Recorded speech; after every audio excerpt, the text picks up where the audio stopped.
What's up, everybody? Welcome back to the 40K Cafe, and thank you, TJ, for the request. I could talk about Chapter Master Cordell of the Black Templars, but that story would be very brief. All we really know is that Cordell was the High Marshal before Helbrecht, and also that in the latter years of the 41st millennium, he was slain by the forces of chaos. But what about the history of the title High Marshal itself? This title dates back all the way to the 31st millennium, when Lord Sigismund was chosen as the first High Marshal of the Black Templars, and the greater numbers of the chapter would adopt Sigismund's iconography as their panoply.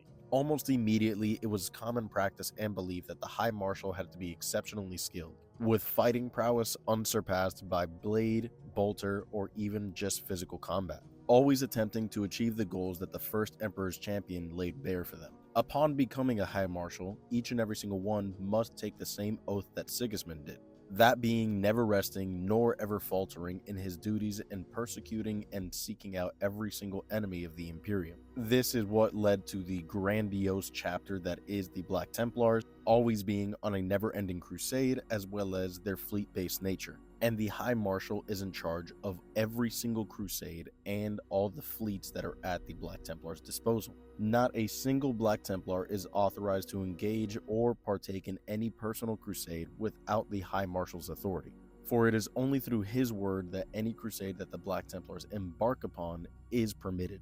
As I previously said, each High Marshal takes up the oath that Sigismund did, always trying to achieve and attain the same zealotry that Sigismund persecuted the enemies of the Imperium. This is one of the many reasons that has led to the zealous natures of the Black Templars, as the High Marshal must ensure that their faith is unwavering and they are just as stalwart as they were in the 31st millennium. Not to mention, it was Sigismund, in fact, the first High Marshal that believed that a drastic reformation of faith was needed in the new Imperium, once again leading to one of the many reasons to why the Black Templars have their religious fervor.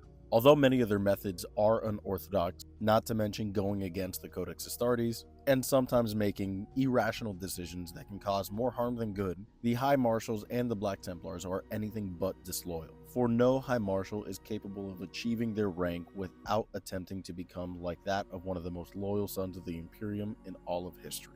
TJ, I know this video was a little bit different, but nonetheless, I hope you all enjoyed it. Drop a comment if there's anything you guys want to hear about next, and as always, remember to follow for more.